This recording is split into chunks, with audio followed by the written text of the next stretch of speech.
Oi pessoal, tudo bem com vocês? Mais uma aula de ecologia. A gente vai falar agora sobre os biomas, tá? Começar nessa aula, a gente vai falar sobre os biomas brasileiros, tá? Lembrando a vocês que é uma aula mais assim generalizada. Vou falar o geral de cada bioma, tá bem? E em uma outra aula a gente vai falar sobre os biomas mundiais, tá bom? Então, meu nome é Danúbia, eu sou professora de biologia. Espero ajudar vocês, tá? Bom, os biomas brasileiros são conjuntos, tá? Os biomas, eles são conjuntos de ecossistemas, tanto vegetal e animal, tá? Com uma diversidade aí biológica própria. Conjunto de ecossistemas estão sua fauna e sua flora, seu clima, então a diversidade biológica própria daquele ambiente. Então, segundo o IBGE, o nosso Brasil ele tem 6 tipos de biomas continentais, biomas terrestres, e um bioma também marinho ou aquático, tá? Então, os biomas a gente tem aí o Cerrado, a Amazônia, a Caatinga, a Mata Atlântica, o Pantanal e o Pampa. Além deles, também atualmente são considerados como biomas, né? O Enem gosta de considerar também como se fossem biomas, os domínios morfoclimáticos, que são as matas dos cocais, mata das araucárias e a vegetação costeira, que a gente chama de manguezal, tá? Esse aqui é um manguezal, nosso mangue. Então aqui eu tenho a grande extensão do bioma da Amazônia, certo? Nosso maior bioma. Ele está englobado, ele engloba quase a metade aí do nosso país, né? E além disso, ele pega ainda outro pedaço de outros países. A gente tem a Mata dos Cocais, que eu falei que é o domínio, a Caatinga, que é os mangues, né? Vegetação costeira, a Mata das Araucárias, que é outro domínio, Pantanal, o Cerrado, a floresta tropical, Mata Atlântica e a Caatinga, que é um bioma exclusivo do nosso país, tá? Então vamos começar falando da Amazônia. A Amazônia tem sido bem falada, né? Inclusive aí na COP26, tá rolando agora, né? Na conferência aí, estamos tentando ver também uma solução aí para a Amazônia. E por conta das queimadas, do desmatamento, de todo o problema que a gente está observando na Amazônia atualmente. Então, vamos tentar entender por que a gente fala tanto de defender a Amazônia. Por que é tão importante defender esse bioma mundial, né? Mundialmente, ele é importante não só para o nosso país, para o mundo. Então, consideramos a Amazônia como o maior bioma brasileiro e a maior reserva aí de diversidade, de biodiversidade biológica no mundo, tá? Correspondendo aí a quase metade do nosso território. Então, ela abrange aí os estados do Acre, Amapá, Amazonas, Pará, Roraima, parte de Rondônia, Mato Grosso, Maranhão e Tocantins. Além de outros países, né? Outros novos países, incluindo aí o Peru, por exemplo. Então, o clima dessa região ele é quente e úmido, tem uma densa vegetação, é caracterizada aí pela floresta amazônica com árvores de grande porte. A vegetação desse bioma a gente vai dividir em mata de terra firme, mata de várzea e mata de igapó. A mata de terra firme é aquela região mesmo de terra mais terrestre mesmo, que não vive alagando, tá? Que a gente vai ter aí as grandes árvores de grande porte.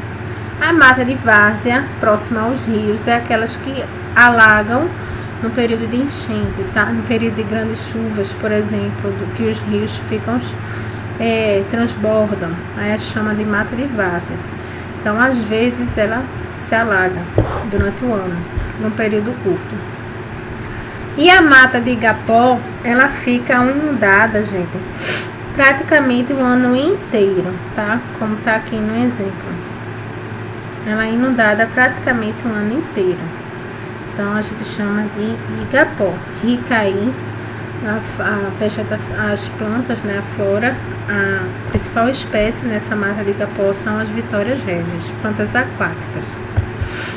Então os principais representantes da fauna são a onça-pintada, tá? O boto rosa, arara azul, capivara, cobras, né? Diversas serpentes, cascavel, jararaca, tá? E plantas a gente tem aí a Vitória Régia, característica da igapó, que fica alagado, né?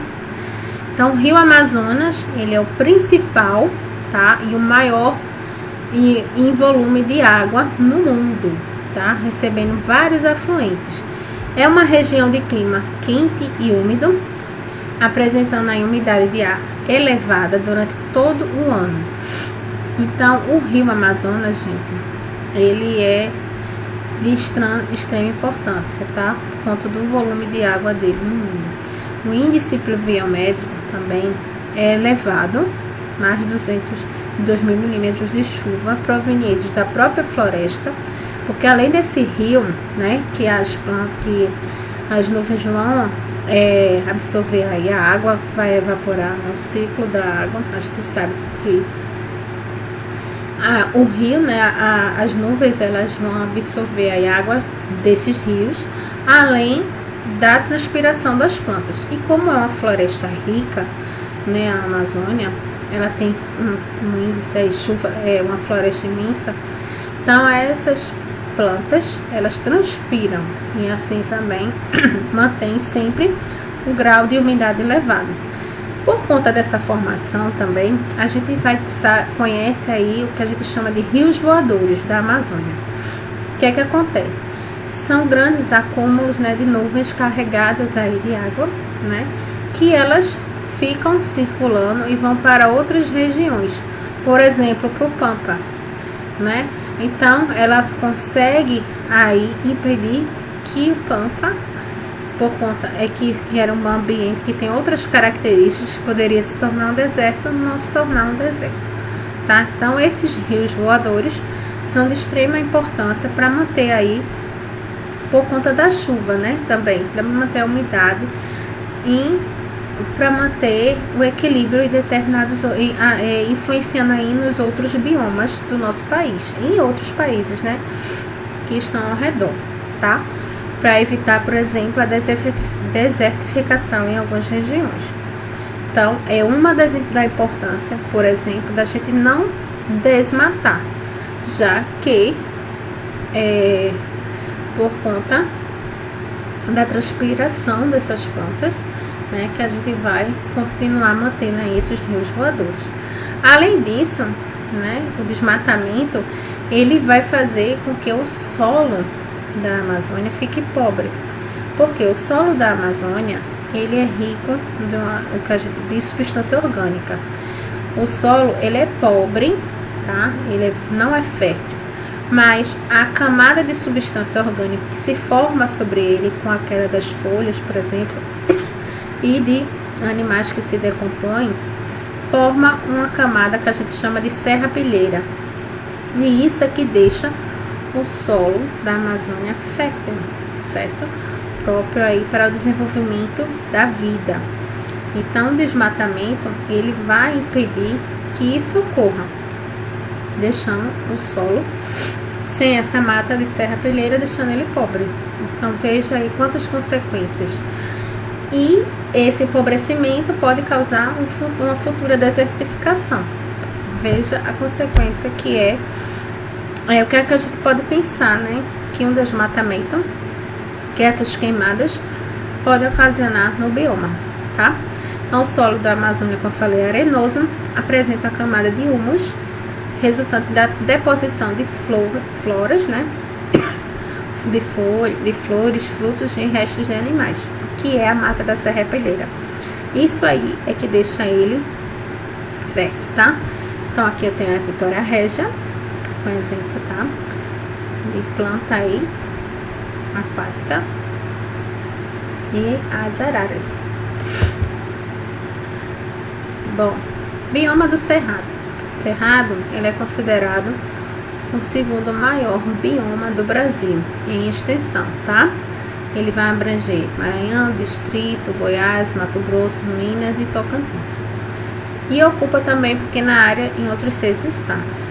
O clima do Cerrado, ele é tropical sazonal.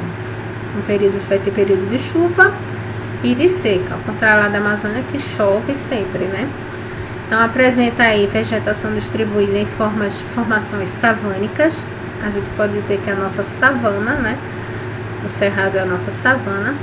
Formações florestais e formações campestres, tá?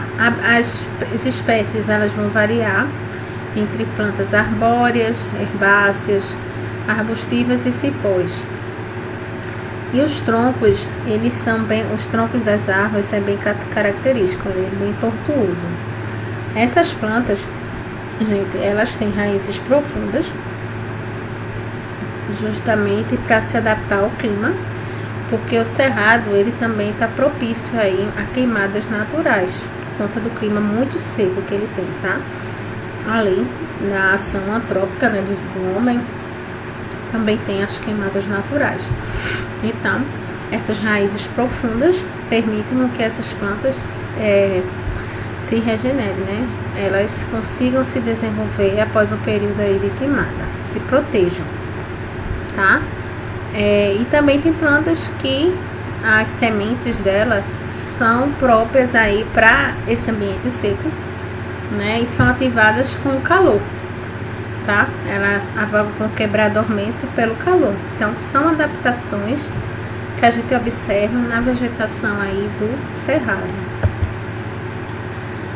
Então a gente vê aí a profundidade, né, e a drenagem do solo, certo? Processo também de lixiviação erosivo provocado aí por conta da lavagem do solo.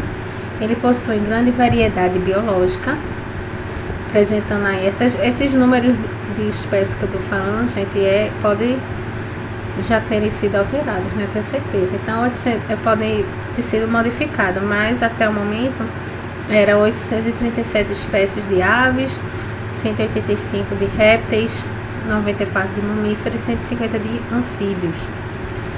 E os principais representantes dessa fauna aí seriam o lobo-guará, o veado campeiro, né, a onça parda. Em relação à flora, a gente tem aí do cerrado cerca de 10 mil espécies de vegetais, né, de arbustos, árvores, tem plantas herbáceas. Abriga também nascentes de rios, tá? E 9 das 12 bacias hidrográficas. A caatinga, ela é um bioma exclusivo do nosso país. Então, ela ocupa grande parte da região nordeste do nosso país, tá? Eu moro no nordeste, né, Pernambuco. A gente, no nosso estado, a gente tem parte aí dessa caatinga. Então, ela abrange aqui o Ceará, Bahia, Paraíba, Pernambuco, Piauí, Rio Grande do Norte, Alagoas e Sergipe. Tá? E além disso, pequenas partes lá de Minas e do Maranhão. A vegetação, ela é característica, tá? E também animais, a fauna e a flora endêmico da região. Então ela vai ter aí folhas, a queda das folhas durante o período de seca. As plantas, algumas não têm folhas, ou as folhas são modificadas ou poucas. O cacto, por exemplo, a folha é modificada como espinho, tá? Justamente para não perder água, certo? E também elas têm capacidade de, no seu tecido vegetal, no parênquima aquífero, armazenar água, justamente aí para reter água nos períodos longos de seca, já que a caatinga, ela passa períodos longos. Quando chove, cerca de mais ou menos 3 meses, né, um período de chuva, mas depois passa por um longo período, mais de 9 meses de seca, tá? Então, ela precisa, as plantas que conseguem sobreviver aí nessa região, elas têm adaptações, como essas folhas ausentes ou modificadas, raízes profundas para conseguir aí absorver, né, a água do solo, e também elas armazenam no seu parênquima água, tá? Então as principais características está o xeromorfismo, que é essa adaptação que eu falei a vocês, tá? Com a disponibilidade de água, por falta de disponibilidade de água e o clima seco. Aí elas armazenam a água. Os níveis pluviométricos atingem cerca de 800 milímetros ao ano, pouquinho, tá? E o clima semiárido, ele possui 2 períodos aí, de chuva e de seca. Então, um bioma riquíssimo, mesmo assim, tá? De biodiversidade riquíssima, exclusiva daquele ambiente, tá? O bioma da Caatinga aí, a gente tem também espécies de mandacaru, juazeiro, umbu, xique-xique. A flora é de acordo com o local, né? De acordo com o índice pluviométrico, tá? Vai ter particularidades ali com relação ao solo. Aí a gente vê, ela é rica em biodiversidade, tem 178 mamíferos, 591 aves, 177 espécies de répteis, 79 anfíbios, 249 espécies de peixes, 221 espécies de insetos, né, e abelhas. Então, apesar do clima, ela é muito rica em biodiversidade. E os principais representantes também são o jacaré de pau-pau amarelo, a jiboia, a ararinha azul, o cágado e o salgadinho do arari. Então, o solo da Caatinga eles vão variar de raso a moderadamente profundo. São pouco férteis, não quer dizer que não é zero. São pouco férteis por conta aí do clima, né? Mas geralmente ele vai ser rico em minerais, mais pobres em matéria orgânica. A Mata Atlântica. Esse bioma, tadinho, é o mais prejudicado historicamente, né? Desde o início lá do descobrimento do Brasil, que a gente sabe, teve vários ciclos aí que foram destruindo essa Mata Atlântica, né? O ciclo do açúcar, do ouro, do café, né? A urbanização. Se a gente for pensar, pegar fotos antigas do litoral aqui, por exemplo, onde eu moro, né, de Olinda, Recife, a gente vai ver como era a quantidade de Mata Atlântica preservada há um tempo e como é agora, né? Há uns 30 anos atrás, há uns 100 anos atrás, como é que era e como ela foi se destruindo ao longo do tempo, né? E ainda está sendo, né? Infelizmente.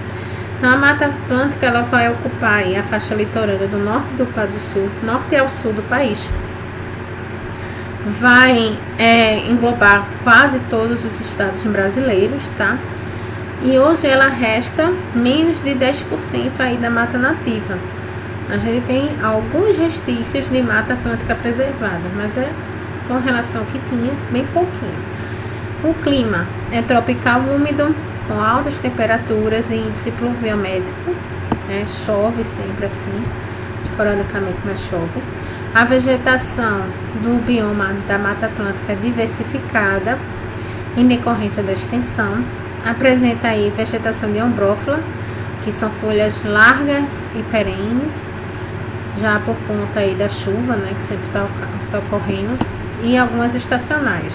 É composta por árvores de médio e grande porte. O solo é geralmente raso e ácido, tá? Extremamente úmido e pobre em decorrência da pouca incidência solar, né, por conta da mata mais fechada. Então é impedida aí de alcançar a superfície em virtude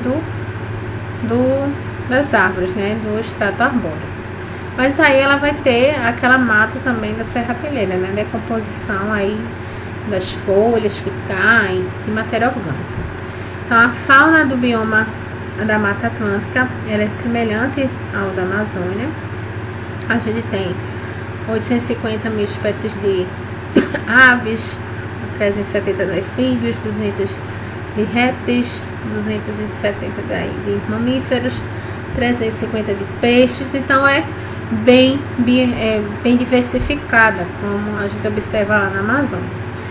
Os principais representantes, a gente vê os micos, tamanduás, a onça pintada, né, os tucanos. E a flora, ela está aproximadamente cerca de 20 mil espécies, certo? 55% é arbórea e 45% é endêmica da região, tá? Bom, bioma do Pantanal.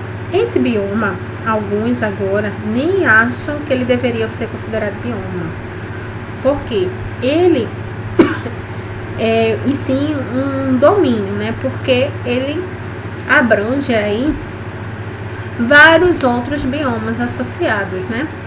Então, o bioma do Pantanal é considerado aí o de menor extensão territorial. Ele abrange o Mato Grosso do Sul. O clima, ele é tropical continental, tem altas temperaturas aí e chuvas. De verão é chuvoso e o inverno é seco. Ele, como eu falei, ele sofre influência de outros biomas, por isso que alguns nem querem considerar mais, autores não consideram tanto, tá aí a discussão se ele é um bioma ou não, porque ele sofre influência do bioma da Amazônia, do Cerrado e da Mata Atlântica. A vegetação é bem diversificada, né, por conta já dessas influências com os outros biomas. O solo é bem encharcado, a gente vai ter aí plantas aquáticas, como a Vitória Regia, tá? E dessas regiões, adaptadas a essas regiões alagadas, certo? Os terrenos alagados é possível encontrar nessas espécies aquáticas e também a gente pode ver gramíneas, né? Tapetes de gramíneas, né? Pequenos arbustos. Então é bem diversificado. Então a gente destaca o Pantanal por ser um bioma que vive, né, por conta das chuvas, ele vive naquela fase, é um solo, né, bem de uma área alagada, tá? Então o solo com que constitui, ele é originado da deposição de fragmentos rochosos, né, erosão, por conta da proveniente de áreas de maior altitude. Ele tem baixa impermeabilidade e reduzida fertilidade por conta desses alagamentos. A fauna, tá? Ela apresenta uma característica comum, porque ela tem espécies de outros biomas, tá? Por ter influência desses outros biomas. Então a gente vai ter aí vários répteis, aves, mamíferos, anfíbios, mas o que vai se destacar aí, o maior representante é o Toiuiu, né? Que é representante aí do Pantanal, o cervo do Pantanal, jacaré, certo, arara azul. A floresta do Pantanal, ela tem cerca de 2.000 espécies de plantas, tá? Segundo o Embrapa, e muitas dessas, elas têm fins medicinais.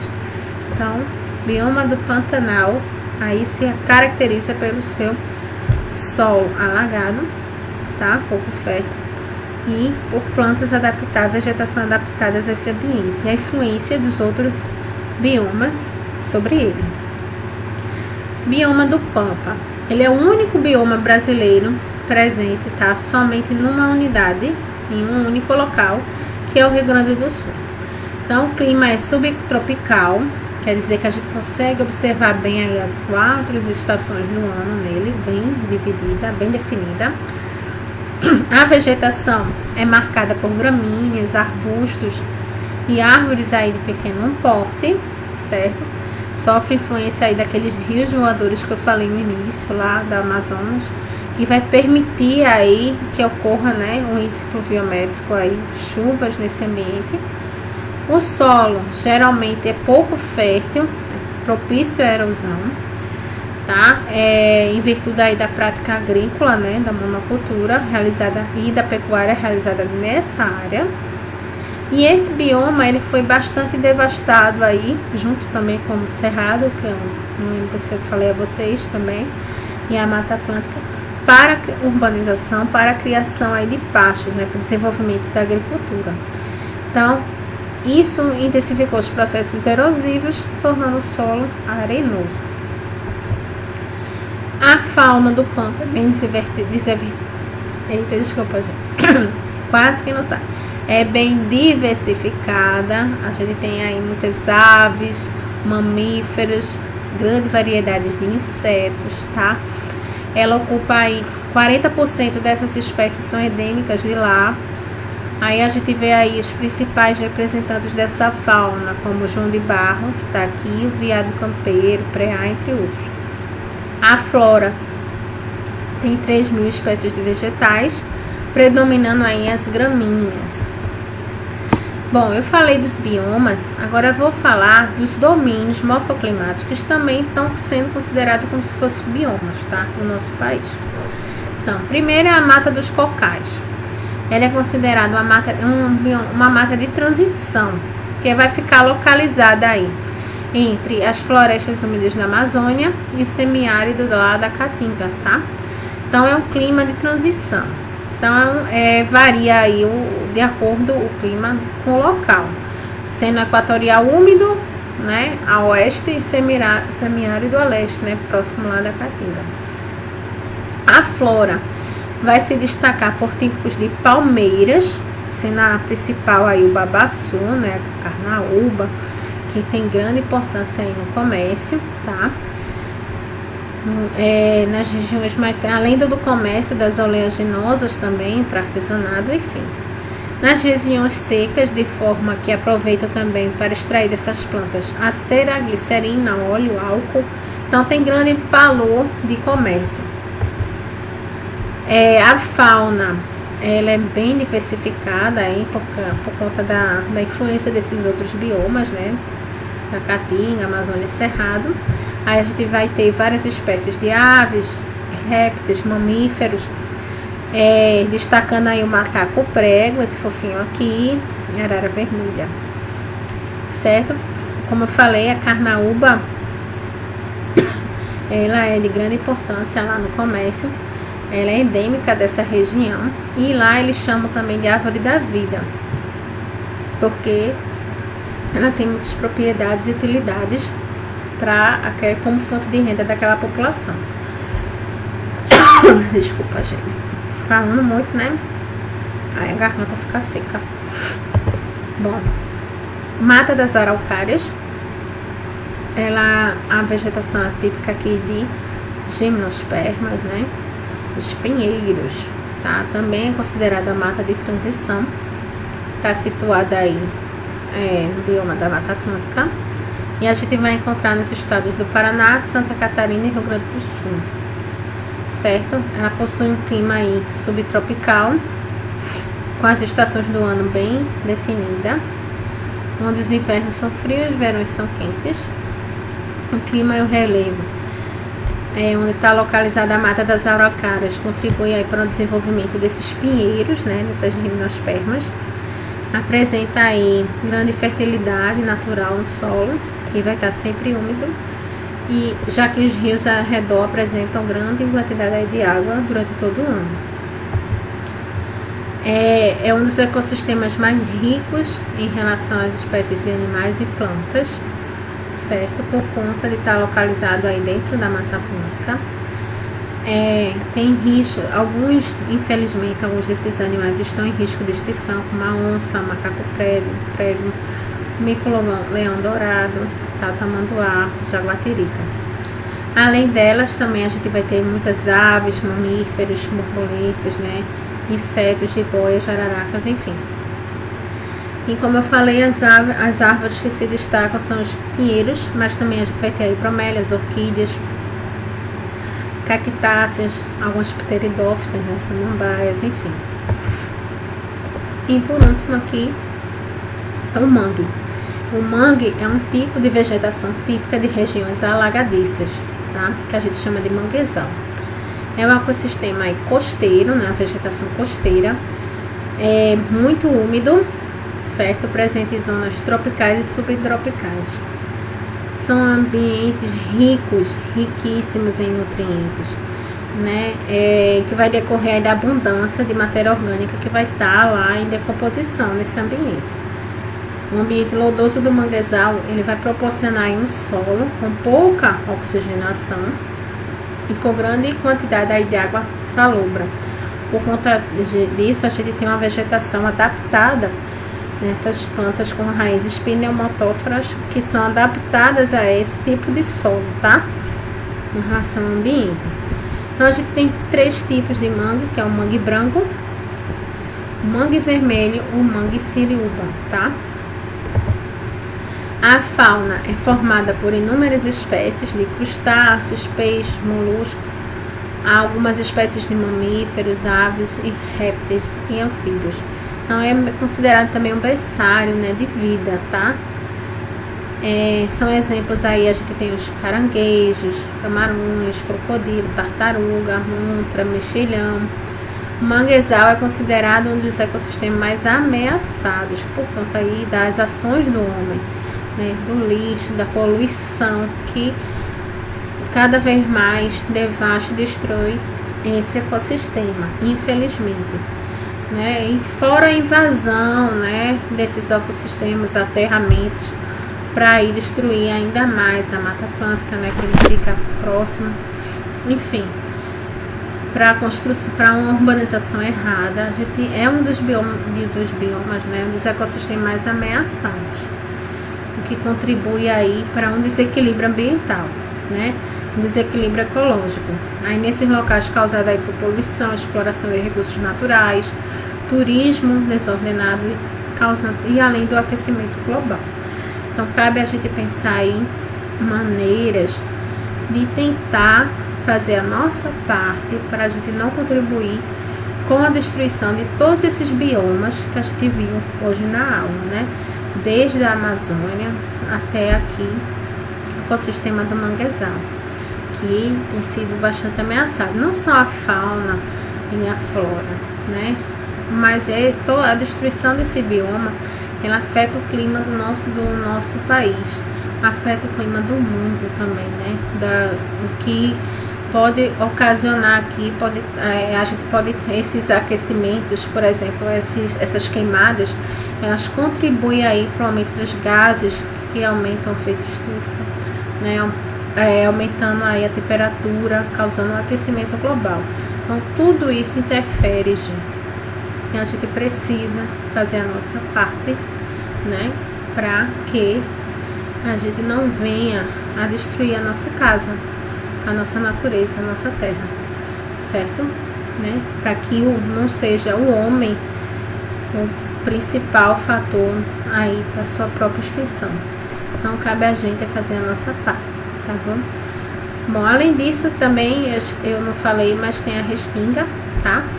Que é também um tipo aí de ecossistema costeiro, que são a parte da vegetação que tem nas praias, né, no litoral das praias, tá? Também fica aí na transição, na Mata Atlântica e manguezal, enfim, no ambiente costeiro.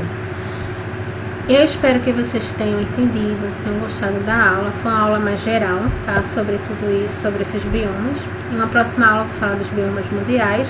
E quem sabe no futuro, né, eu consiga também aí falar detalhadamente, e quem sabe também presencialmente, de cada bioma desse, né? Que é muito importante a gente saber como preservar esses ecossistemas, esses biomas, esse nosso lar, né? Bom, qualquer dúvida, só falar comigo. Bons estudos, tá? Obrigada pela atenção e tchau, tchau, gente.